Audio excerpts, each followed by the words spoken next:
Hello，咁多位大家好，我係屯巴，歡迎大家收聽今日嘅屯巴投資日記頻道啦。今日就2025年嘅3月9號啊，咁而家就係晚上6點14分啦，期指臨尾收喺24,144點嘅。咁我哋今日 topic 就係突發啦，恒指就見頂回落喎嚇，咁係咪呢個月嘅高位已見呢？咁標普就連跌咗3個星期，係咪正式步入呢個熊市呢？美股 Tesla 就跌穿埋50周線，話記住係周啊，OK，即係大概250天線啦。銷量亦都斷崖式下跌，咁咪冇翻身希望就我哋今日 topic 啦。開始之前例牌先睇個免責聲明先，停一停睇一睇。好，我諗大家睇晒聲明就可以開始今日內容啦。咁首先都係歡迎一啲新聽嘅朋友仔啦。如果你第一次聽我 channel 記得影片下方打開更多內容就有免費嘅一啲內容分享啦。咁一啲我自己嘅心得啊、技術分析啊、心態啊等等呢啲嘅分享嘅。希望想進步嘅朋友仔自己可以睇下啦嚇。咁先睇翻就係上個禮拜嘅睇法啦嚇。咁上個星期就係一個月度嘅復盤啦。咁我好清晰就提到我話嗱，你諗下喎，係3月2號寫嘅喎，即係個六復盤啊 ，OK。咁我好清楚寫到就係話3月份我會以23至25作為一個3月嘅底部區域。假設下個禮拜或者3月上半月前回調冇跌破呢個區間就代表短期指數係有機會繼續向上探頂嘅，甚至乎3月有可能再一次突破24,000。咁如果上會跌破嘅話就可能會有較深嘅回調出現啦。咁我自己操作上會喺呢個位置做好，跌破就離場但係就唔會做淡嘅。呢個係我自己嘅睇法，寫得好清楚噶啦。咁最尾咁大家都知道上個星期嘅走勢係非常之即係冇嘢講嘅點解呢？就係星期一係先跌嘅就先彈一彈232，咁亦都係我短線嘅一個睇法啦咁最高到234,005嘅，咁之後星期二就見22547啦，咁當時係跌咗15分鐘嘅啫咁我自己都喺度睇緊觀察緊，因為不嬲我都唔係一個好急嘅人嚟嘅，我覺得就睇下先啦，唔使咁心急住係咪？咁等一等啦，睇一睇，咁點知呢一睇咁轉個頭就由22547就上到23051啦，咁去到3月5號星期三咁我自己當日又啱啱撞正就10點半要開始開會，咁佢正正就係10點半之後先因為高開嘛，咁10點半之後先回調，咁我翻到嚟開完會佢已經回調完啦，又冇機會加倉，跟住就星期四高開星期五就直頭係破埋頂，咁星期四都破咗頂噶啦，星期五再衝到去24,669，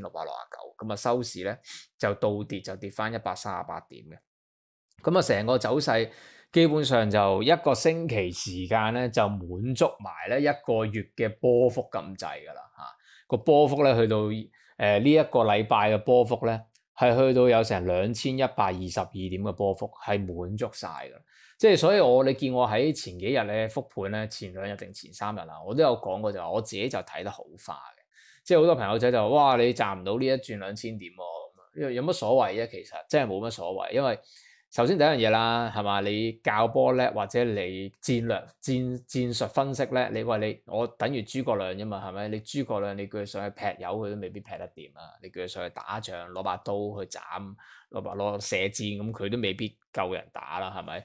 咁所以呢個世界就係咁，你個戰術戰略係定得好，但係你唔代表你上場嗰下嗰個執行力可以滿分嘅。咁我就擺到明。執行力未去到，今次就做得唔好嘅。前嗰一次我記得上個星期都曾經出現過係25號啦，上星期啦25號我都有係又話你跌又唔敢買，嗰日我哋就捉中個低位嘅227，做完就最高上到24,000嘅咁我仲要係24,000嗰一刻就放埋最低嗰2-3成，我冇記錯。咁所以呢個世界就係咁啊，冇辦法，你冇可能係永遠捉到準晒，捉到中晒。就算你好似我咁，即係有啲人都話我翻嚟啦，睇啲位好準，係翻嚟睇啲位好準，但係你落場嗰下，喂，真係俾得你15分鐘，你諗一諗就過咗噶啦。咁點解嗰日你話我係諗都唔諗，我又願意入場咧？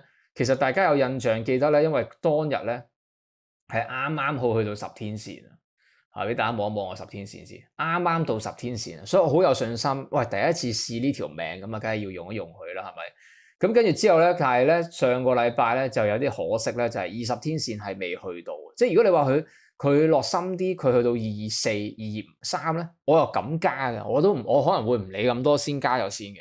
但係佢225，即係225幾啊，22547就破，咁啊走咗上去啦。15分鐘時間走咗上去，我都未諗得掂，咁佢就走咗上去，咁所以冇辦法。有陣時即係錢呢個禮拜唔流入你袋就唔流入你袋，睇快啲就得㗎啦。OK。咁啊另一方面啦，上個星期我亦都有講關於即係美股啦，咁呢一刻唔講住啦，我哋就直接開始今個星期嘅內容啦。嗱，首先咧就重溫翻咧就係喺2月16號嘅周復盤啊，2月中嘅周復盤啊。咁當時咧我都寫得好清楚，就係話我周線級嘅系統啦，就有個息爐出現咗啦嚇。咁呢個息爐出現完之後咧，一般咧就以22,600點收市計咧，有機會升到5至10%嘅。咁啊大約介乎於238至250啦。咁而家最高差唔多到247啦，246幾啦，差唔多247啦。咁即係簡單啲嚟講，都已經係符合咗嗰個嘅個區間，亦都係好接近個頂部噶啦嚇。咁啊最緊要我有提到就係話咧，平均係相隔2至到4個禮拜咧，就正式開始出現調整嘅嚇。咁當然就唔一定係2至4個禮拜，因為你見到都有9啦、8啦呢啲咁樣嘅星期嘅嚇。不過有啲嘢咧就要混合，即係所有判斷個市咧，其實你都係要有邏輯去思考嘅。嗱，你見到咧佢升咗8個禮拜、9個禮拜啦。嗱，因為而家26去到246升咗2000點啦嚇，咁即係大概個比例係8至10%呢個比例啦。咁你諗下當時佢8個禮拜、9個禮拜，嗱9個禮拜就升咗33%啦。係嘛？8個禮拜嗰次啊，升咗5%啦，咁啊太誇張啦，我覺得嚇，即係有啲誇張嘅5個嚇，即係呢個唔係呢個9個禮拜33%有啲誇張，因為如果升33%就上到29,000噶啦，29,000就真係好誇張咁，所以我就唔覺得今次係會直上29,000可以升成33%啦嚇，即係可以升9個禮拜咁樣。咁調翻轉有啲可能就話喂，咁你唔俾係21個禮拜、28個禮拜嘅咩？喂，咁21個禮拜、28個禮拜，即係唔多唔少要由222620升咗半年喎，係嘛？咁會唔會可以咁短時間就哇一嘢就升半年，半年都回都唔回咧咁樣嚇？咁但係其實嗰半年入邊都有個小回喺度嘅嚇，咁但係會半年回都唔回咧？再另一個角度去諗啦。佢呢度升21個禮拜，升17.8%，即係如果以恒生指數計咧，佢有機會係直上到26,000嘅。嗱，所以呢個劇本我覺得唔係冇機會出現嘅。升21個禮拜呢個劇本嗱，而家下個禮拜已經4個禮拜，即係仲有17個禮拜，即係大家可以想象下，如果真係行呢一種嘅劇本嘅話咧，即係代表佢要升多4個月升多4個月，即係由3月計升咗4個月，佢升到去7月。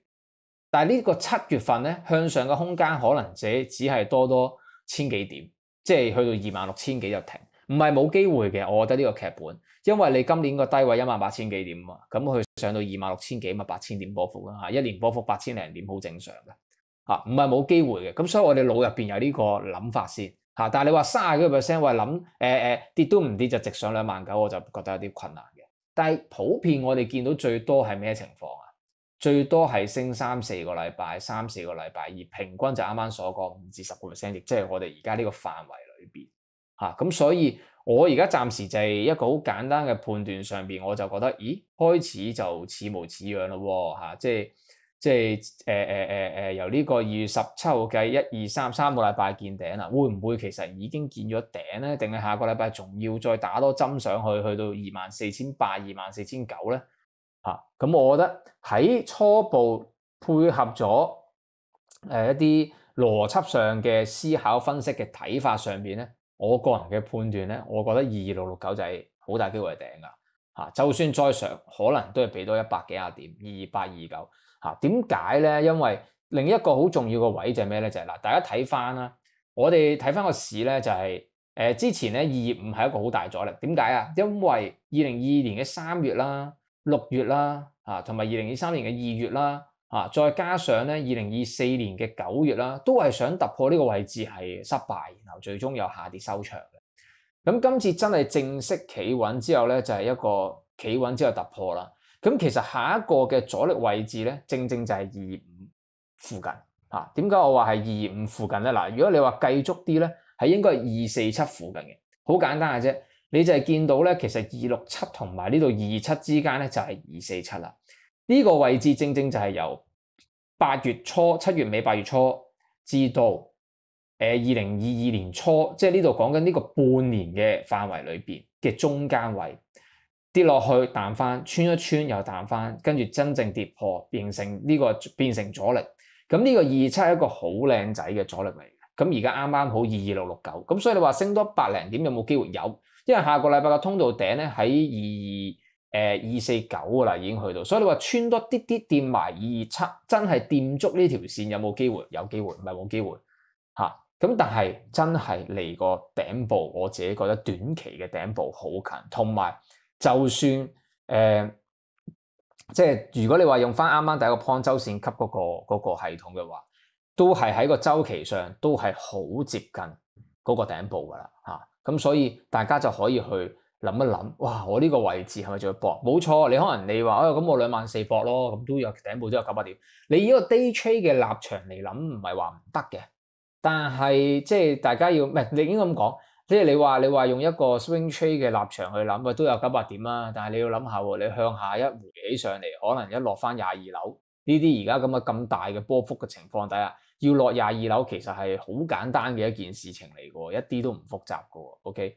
咁我覺得呢樣嘢就係大家要去思考啦，諗一諗啦。好啦，咁啊跟住之後第3個 point 係咩咧？就係一個季度同月度波幅啦。首先月度波幅咧，你見到已經今個月去到2100幾點啦嚇。正常嚟講一個月波幅，你睇翻2025年嘅1月，其實佢都得1700點啫。12月佢係得個1700點都冇。11月佢都係2300點，其實好正常。而家2100點，你話夠都唔出奇。如果你話聽日向上或者下個禮拜初向上打多100零200點上去，咁啊真係好大機會已經滿足埋個波幅，都真係唔奇。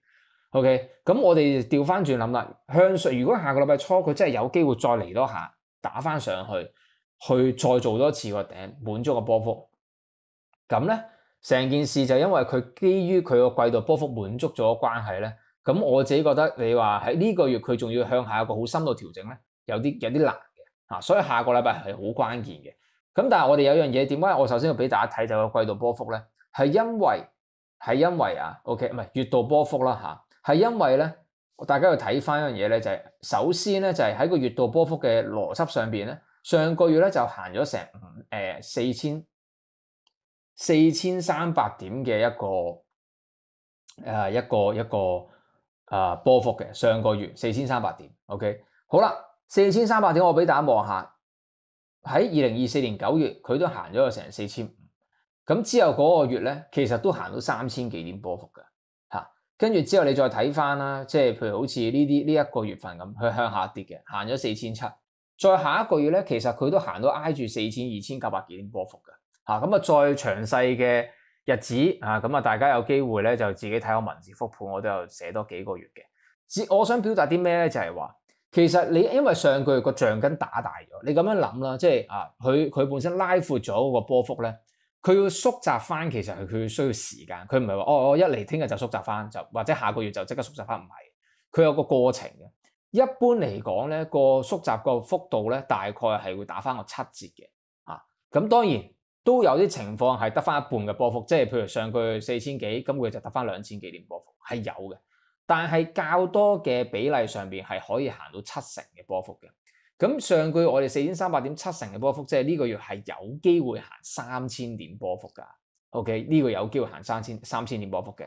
咁如果249係頂，行到挨住3000點咧，真係有機會落翻219或者220嘅。即係呢樣嘢大家要有個心理嘅一個上邊要諗到呢件事啦嚇，咁如果佢真係行6成幾7成嘅話，佢其實如果假設24669就係頂，佢落翻3000點，佢有機會穿22000嚇，咁所以大家就要睇啦，下個星期就好緊要啦。下個禮拜如果佢能夠再試高多少少試高多少少，咁我相信咧就有機會咧即係今個月仍然都可以維持得比較好，下個月都仍然維持得比較好嘅。但係下個禮拜連高位都試唔到嘅話咧，咁成件事就要小心啦即係短線我就覺得就要小心，因為24669真係頂嘅話咧，佢有機會要向下試波幅嘅。咁向下試波幅，你開心嘅，咁當然2300點波幅，因為上個月4600啊嘛，咁我都講過有機會係一半嘅波幅啦。如果一半2300，咁佢咪223咯，即係話呢個月嘅低位未見嘅，因為暫時係25啊嘛。咁所以我哋要一步一步去推算，去部署成個策略。咁當然有啲朋友就話，你又唔做 put，點解咁講？咁我唔做 put，但係我職責需要做呢樣嘢，同埋我需要知道個市況點行。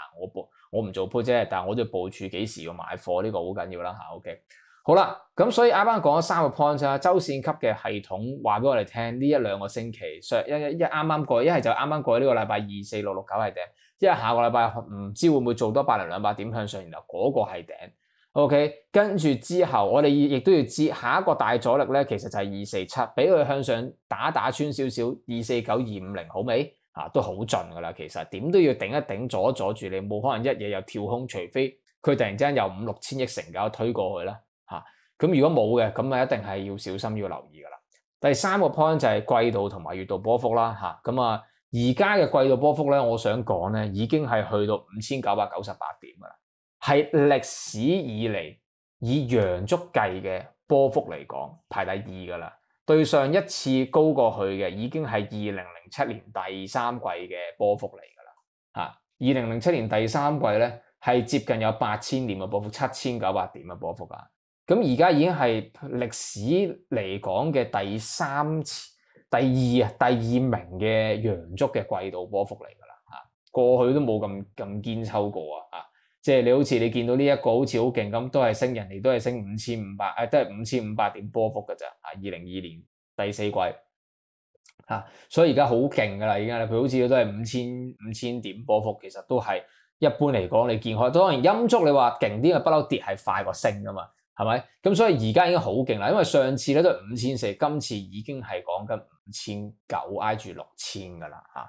咁所以好多嘢都好盡，爭2點就6000啦。好多嘢都好盡，係咪仲有空間？唔係話冇，但係真係好少。我自己覺得就算有都好少。咁我都係維持睇好個市，所以我唔覺得，我自己唔會 put 嘅，我都係死忍爛忍揾機會嘅啫，睇下會唔會第2、第3季出翻機會俾我加倉嘅啫。OK， 好啦，最尾一個 point 要同大家分享咩咧？就係一個周線級嘅系統啦。我先可以好簡單講一講啦。對上一次出呢個息路咧，就係2024年嘅9月嘅時候有出過呢一個息路嘅。一出現完之後咧，就升3個禮拜見頂啦。咁2021年初咧都有出過呢個息路嘅。2021年初咁出完咧，出呢個息路嘅位置咧，大概咧就係呢個位置度啦。呢啲位置度啦，咁又係連續3個星期啦。就見頂㗎啦，即係再上多3個禮拜就見頂啦。OK， 咁再嚟咧就係2018年啦，咁又係升大概4個禮拜，呢度咧1、2、3、4個星期就見頂啦。跟住之後啦，唯一一個我覺得大家要睇咧就係呢一個嘅2017年嘅7月啊，2017年7月冇錯，係啦，喺呢度嚟計咧就去到有成5週嘅。5個星期先見頂就小回嘅，純粹高位橫行一段時間咧。你見呢度第5週，跟住1、2、3升一升又落翻，升一升又落翻，橫行大概5個禮拜就再破頂嘅。OK， 咁所以你問我自己過去個即係你問我自己個睇法上就好簡單偏向比較多呢一個嘅高亢奮狀態，因為呢個都係一個系統去睇佢哋而家成個市場個環境係咪一個好 hyper 嘅狀態。咁而家係的而且確係好 hyper， 而呢個 hyper 嘅狀態已經係成功做到連續4個禮拜一頂高過一頂，真係好 hyper， 因為個禮拜有新高嘅時候係非常之 hyper 嘅。OK， 咁但係我哋見到一般嚟講3、4個禮拜都見頂啦，甚少5、6個禮拜先見頂嘅。咁就當係下個禮拜，即係嚟到下晝5個禮拜，咁真係即係大家要諗啫嘛，係嘛？係咪仲有得上？仲有幾多個空間？係咪真係仲要喺呢啲咁高嘅位置搏老命？咁我自己就真係唔覺得可以啦。呢個就係我自己睇法。而至於好多朋友仔都問我，喂，點樣先係會出現一個比較好嘅入場機會咧？咁我自己覺得就你睇翻日線圖我哋識晒啲指標先。咁你問我多數我自己想等咩位置入場咧？咁樣我最 perfect， 我希望就係喺200天線至250天線之間揾機會。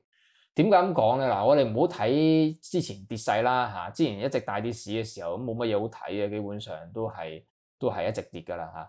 咁但係你話喺過去嘅大升市上邊，如果真係一個大升完經歷一個比較差啲嘅回調咧，佢一般都會去翻200至250天線嘅。你見到之前都係一直有機會去翻200至250天線咧，呢啲位置附近咧，咁佢先會再有機會一個向上嘅一個走勢出現嘅。穿一穿突破咗，跟住再落翻或者穿一穿，咁呢啲位置我就係覺得一個好值得去搏嘅一個機會嚟嘅。咁所以最 perfect 當然係200至250天線啦。咁而家200天線就193，250就190。咁每日咧大概向上移嘅速度咧就有20零30點啦。咁即係你話呢個月完咗咧，基本上200天線就上到197，250天線咧就係上到去19000幾噶啦。咁去到過埋4月啊、5月咧，咁差唔多可以去到20000幾百點啊，甚至乎可能即係以佢一日升大概係20零點嚟計，咁好大機會可能去到2020過埋5月，可能205、206噶啦嚇。咁喺嗰個時候先嚟回調就未必會穿19000啦。咁但係呢個位置我自己就覺得係一個相對未來第2、第3季，如果真係去到呢啲位置，就係我自己又會全力衝嘅一個位置啦嚇，呢個就係我俾我自己一個全力衝嘅一個位置啦，就係咁樣。OK， 好啦，咁至於短線點解我都覺得喂真係要調一調咧咁因為息路上就我自己嘅系統上咧就好明確，已經係4支綠色嘅針打出嚟噶啦，其實嚇咁今次破頂個勢我都講話明顯係相對冇咁強嘅嚇。咁但係短線咩位置有支持啊？咁當然係個裂口啦，個裂口個頂咧就係239啦，個裂口個底就236啦，咁所以我覺得短線先留意下，譬如下個禮拜會唔會落到236有支持？即係呢啲真係陰謀論中嘅陰謀論啦，即係先係估，即係推算住先會唔會落到去而家10天線咧就係234啦。咁我相信隔多1兩日10天線就去到236啦，啱啱去到呢個裂口啦。咁如果下次一翻嚟呢個裂口一補完，咁我覺得可能唔排除佢真係又有機會再抽一抽。咁睇下呢一個抽一抽有冇辦法破頂。如果冇辦法破頂，下個禮拜開係242開嘅。假設佢真係要先回到落去呢啲位置度試236，咁佢都係600點波幅就一定唔夠噶啦。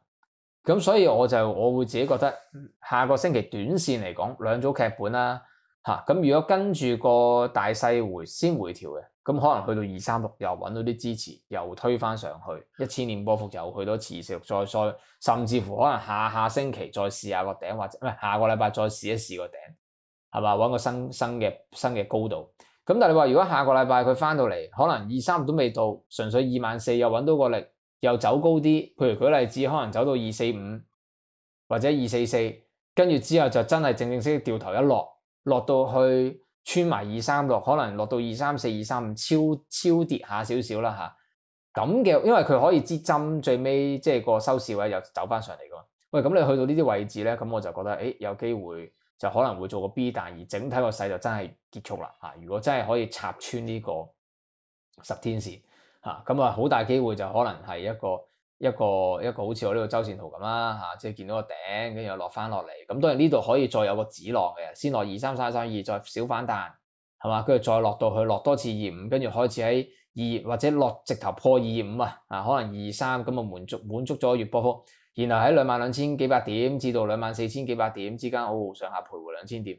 咁玩到去咁上下就10次橫9次淡嘅，今次要嚟一次堅啦，就一嘢殺翻落去，就落去揾50天係咪250天線、200天線呢啲位置，就睇下會唔會行呢啲劇本啦。因為呢啲位置正喺2025年嘅第2季啦、第3季嘅位置咧，就係個支持位就係20000幾百點咁所以好多嘢都好巧咁，大家可以睇下咁樣數法有冇機會。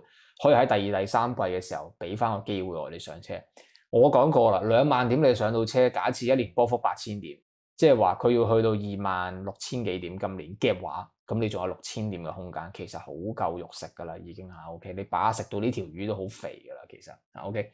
好啦，咁啊跟住之後好快脆就睇下師姐戰報，跟住我哋講埋美股同埋再講 Tesla。咁啊上個禮拜師姐犀利啦嚇，夜晚又有食啦嚇，日頭又食啦 ，Bitcoin 又食啦啊，咁我都唔多講啲咩啦啊，即係都係 keep 住佢哋嘅作風啦嚇，咁有機會咧自己咧可以去翻佢哋嘅 IG page 度咧睇佢哋嘅一啲操作分享嘅 ，OK， 咁我好快脆介紹埋自己先。大家好，我係屯巴你聽 channel 咧，屯門巴菲特投資嘅 channel 啦。咁希望未訂閱朋友仔幫手訂閱撳埋鐘仔，幫手 like share 俾個正面 comment 啫。咁想請我哋杯咖啡，歡迎俾個超級感謝俾我哋啦嚇。咁啊，如果咧咁啊，另外我亦都開咗個會員頻道啦嚇。如果想加入咧，好簡單，即係你有個加入掣嘅。如果你係 Google 電話咧，你撳個加入掣就得㗎啦。如果你係 iPhone 嘅電話咧，你需要打開 YouTube 嘅網頁版咧。登入完咧，你先有呢個加入掣咁嘅嚇，咁我相信咧都係Google 唔想俾 Apple 抽水嘅啫，咁所以咧就iPhone 嘅 YouTube 咧就冇呢個加入掣嘅，需要用網頁版先有嘅。OK， 好啦，咁啊另一方面就係我每一個月咧最少會出2段嘅技術片分享啦，同埋每日有牛熊資金面更新同埋資金面移動俾大家參考嘅。咁啊最近見到有2次咧就係出現咗一啲好巨大嘅牛熊比例啦。然後咧就導致冇反向，即係冇繼續殺落去。我覺得對於我哋我已經分享咗牛熊片啦，你哋明白話咧呢2次，我覺得係可以好好咁記錄低嘅嚇，因為大家見到多數真係最準嗰啲係啱啱好 double 或者接近呢個比例啦嚇，會相對比較準啲咯個息率。咁但係去到一個去到差唔多3倍嘅比例嘅時候，原來係有唔同嘅睇法嘅，咁大家就要好好留意住啦嚇，即係呢啲係。我覺得係一啲走勢上一啲資金嘅一啲觀察上嘅變化啦，咁啊大家可以好留意住啦。咁啊呢個技術片咧，我自己會今晚可能8、9點我就寫好晒碌屎噶啦，咁我會盡力咧喺星期2咧抽時間錄咗分享俾大家睇嘅。OK， 好啦，咁啊跟住之後如果想加入一啲 channel 啦，歡迎自己 DM 或者 PM 我哋啦嚇。咁啊跟住之後係啦，咁好簡單，亦都希望大家幫手可以幫師姐開個戶口咁樣啦嚇。咁啊睇埋個牛熊表先，咁啊今次就係啱啱所講啦，就係一個相對比較大嘅一個比例啦，超出咗1倍啦，咁啊值得大家留意下，係咪會有啲唔同嘅情況出現啦即係就係咁樣啦，會唔會真係仲係想咧咁定係點咧？就我覺得要觀察留意下啦，呢啲時候即係有啲位你見我都係好浮嘅因為即係。如果你話兩邊，譬如呢度又大啲，呢度係正數咧，咁我就打交添啦。咁但係你話喂，如果你話呢個牛仔正數再加呢個咧，嗱你見最準一定咁樣嘅，單邊一定係冇咁準即係你明就明啦，因為你有係會員就明㗎啦。OK， 好啦，咁啊我哋跟住之後咧就講埋美股，我哋就完啦。我出去食飯，屋企人等緊我食飯啦，煮咗飯。好，咁啊先講就係道指啦，上個星期咁啊真係跌咗落嚟嘅。咁我想俾大家睇啲咩咧？道指。即係好多朋友仔都好驚，即係會點算咁我俾大家望一望就係破 trend 嗰個 concept 啦。其實道指咧，你見到咧喺2023年10月咧，佢呢個 up trend 咧都玩咗7個月嘅，跟住之後呢度破咗嘅，破完冇破前嗰個底部，然後繼續上。OK， 好啦，呢度亦都係破咗 trend。嗱呢度你見係。好快脆就修補翻上去嘅，一破完冇好快脆就慢慢就開始一底高一底，一頂高一頂咁，慢慢開始上噶啦。呢度破完就真係落深啲之後先上，連落多成6個禮拜之後先上。呢度破完 ，OK， 好啦，咁啊到呢度咧呢一個破完之後咧，亦都係好快，第2個禮拜就走翻上去噶啦亦都破個 range 頂添嘅最尾。咁呢度破完咧，亦都係好快脆就一底高一底啦，跟住平頂咁上下啦，然後就走翻上去就開始有升啦。咁呢一度又係破完跟住呢度就喺下邊仲沉多2-3個星期先嘅，跟住之後就慢慢就走翻上去啦，開始一步一步走翻上去啦，都破頂嘅，最尾都有破頂之後先呢度先落嘅。咁呢度又係啦，破完咧又係大概隔咗2-3個星期3-4個禮拜咧，就已經又慢慢走翻上去。咁其實我想俾大家睇啲乜嘢咧，就係原來過去嘅道指裏邊咧，唔係話佢一跌完，即係一啲短嘅 up trend 短嘅升浪，唔係話佢一破完咧就係或者一個升浪啦，唔係話佢一破完咧就即刻結束咗佢嘅一啲走勢，係佢破完之後嘅2-3個星期先係最緊要嘅而我哋見到咧，一般嚟講啦，破完嘅話咧，好多時都係2個禮拜內就已經係會有個好轉勢，最遲咧都係等多6個禮拜就轉勢㗎啦。咁所以我自己覺得，如果下個禮拜再下一個禮拜已經可以一頂高已經可以一底高一底先，冇一頂高一頂，或者係佢唔能夠再跌多過好多，或者只係用影線去破，一直喺度徘徊住，好似有啲力可以托住嘅話咧，咁我覺得就轉勢㗎啦。3月內就有機會轉勢㗎啦，道指。好啦，跟住到納指啦，咁納指又相對個圖形就靚仔啲啦，冇咁樣衰啦。咁我覺得最緊要睇一樣嘢就係咩咧？就係都係嗰個我之前有講過，即係我呢個係我經常運用嘅一個指標，就係50週線啦，即係一個年線咁滯啦，差唔多係。咁今次咧50週線係有穿一穿嘅，好明顯有穿一穿。咁俾大家望下又係之前啦，咁亦都係即係穿一穿2023年係嘛？呢度呢度係2023年咁2023睇先啊，2023年係啦呢度啦，咁都係穿一穿。跟住之後咧，就開始咧就係上噶啦。另外唔好意思，呢度講漏咗，我自己睇碌市睇咗另一個，唔好意思，我哋重新嚟過。納指除咗睇個50週線，最緊要就係睇佢係咪連跌3個禮拜，爭啲講錯咗。你睇翻咧過去歷史上邊咧，佢連跌咗3個星期咧，呢個係叫做咩咧？是2不過有2就有3啊！呢個咧其實我自己喺會員頻道咧喺對上之前咧。我已經有提過呢一點㗎啦，上個禮拜我睇下先，睇翻上個星期會員嘅嗰個頻道我已經有講2不離3事必過3呢度2月28號講嘅美股嘅睇法，美股有種典型嘅跌法咧，就係事必過3。點解咧？就係佢跌得2個禮拜咧，佢多數跌多個禮拜嘅。呢度我寫得好清楚嘅。咁所以咧，我自己睇咧就係呢度咧就跌咗3個禮拜啦，已經算係事必過3噶啦。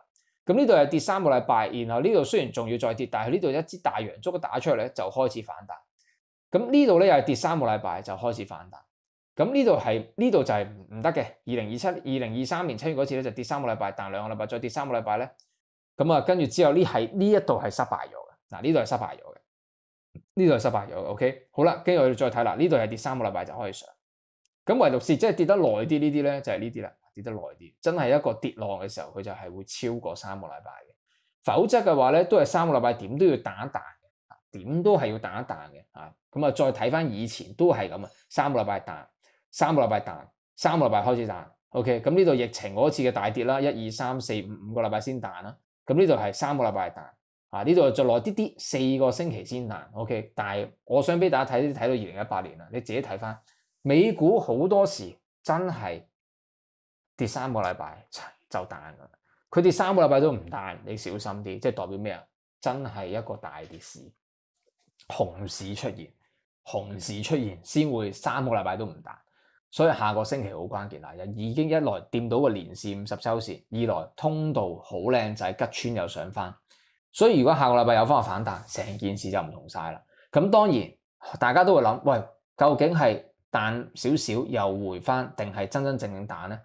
咁點樣去觀察咧？亦都係好似我啱啱所講啦。你真係想去真彈，就係連續3個禮拜一頂高個頂，一底高個底。咁我自己咧就覺得短線就係有一個真正嘅轉勢嘅轉機啦。咁同埋呢一個反彈嘅幅度一定要有翻咁上下啦。你見到咧，一般嚟講，譬如好似呢度咁樣啦。佢一落完3個禮拜，1、2、3個禮拜之後咧，佢起碼都已經係彈到去之前。即係已經係起碼修補到佢之前成個跌幅一半噶啦。OK， 跟住到呢度3個禮拜啦，呢度就挨住一半啦，去唔到一半啦。咁呢度3個禮拜直頭係去埋之前個頂部嘅。咁呢度3個禮拜又係 over 一半噶。咁所以嚟緊呢度好緊要啦。佢由20,100點開始跌到去17768。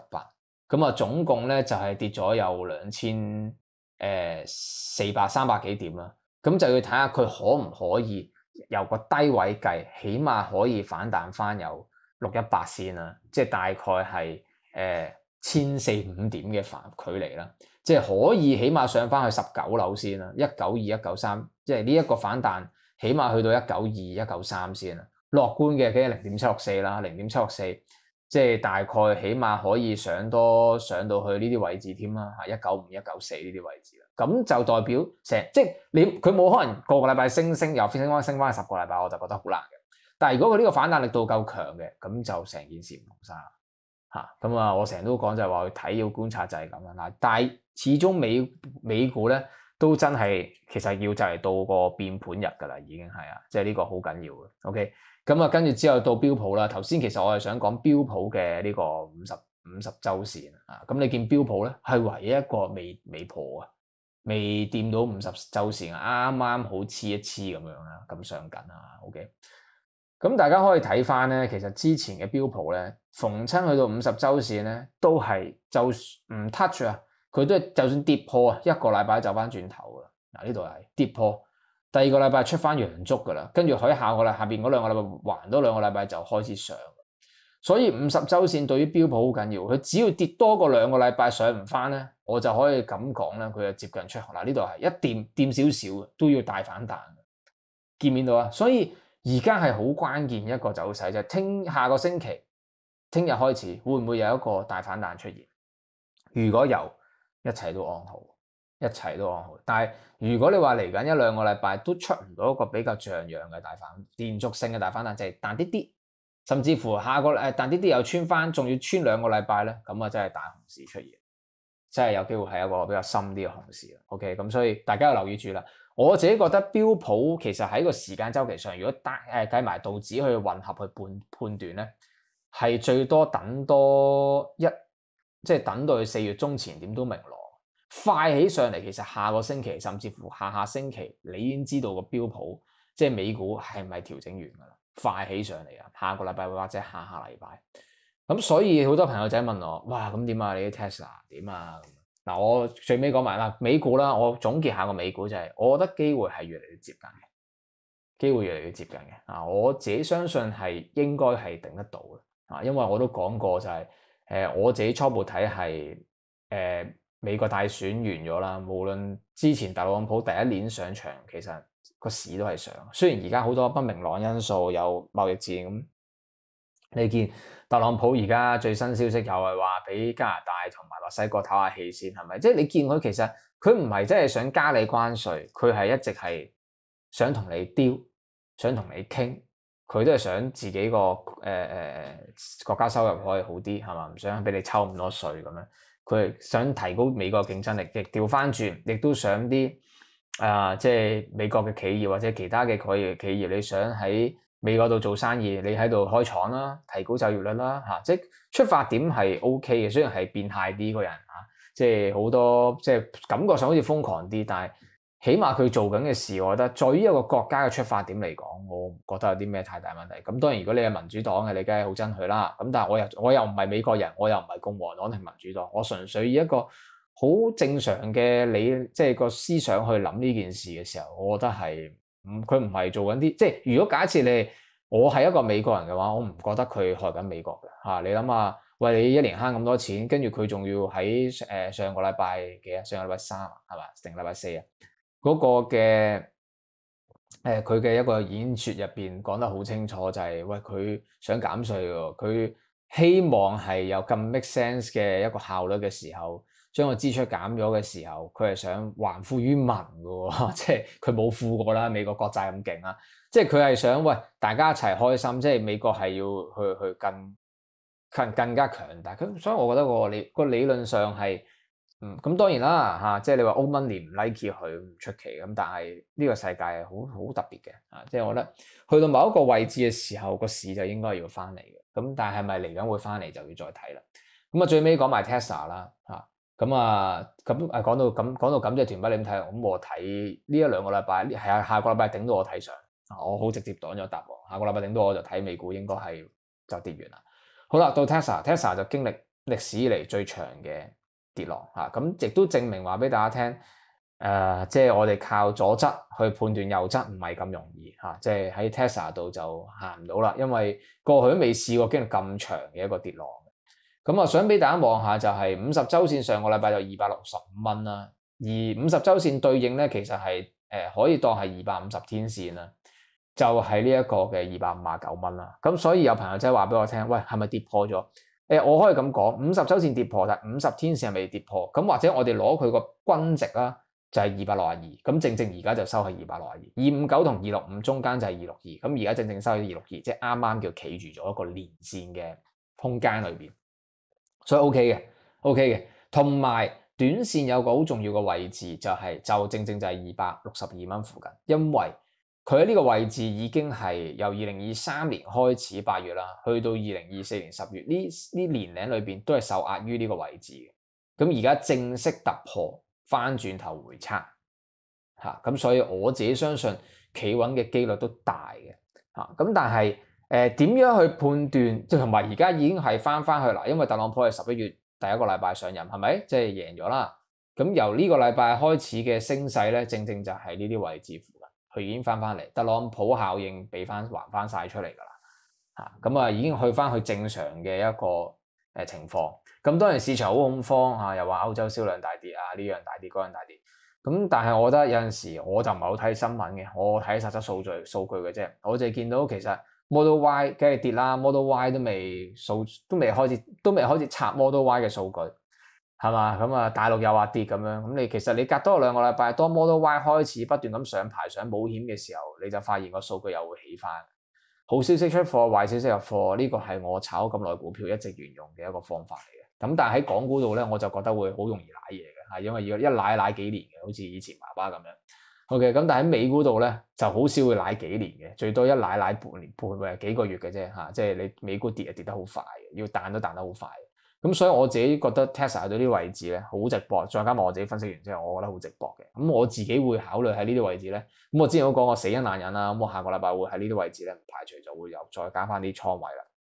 但係加完倉位純粹我真係貨，我要睇佢個反彈力度嘅。如果佢個反彈力度唔係好強嘅話，咁正常可以反到喺邊咧？你就睇住呢個藍色嘅 trend，佢就有機會咧，可能即係彈到去310幾，極其量可能最盡可能都係彈到去340，即係381到384度嘅啫，381到384。即係如果佢極其量勁啊，係破唔到呢個 trend 啊，呢個 trend就340幾，呢個紅色一隻壓落嚟嘅 trend就340幾。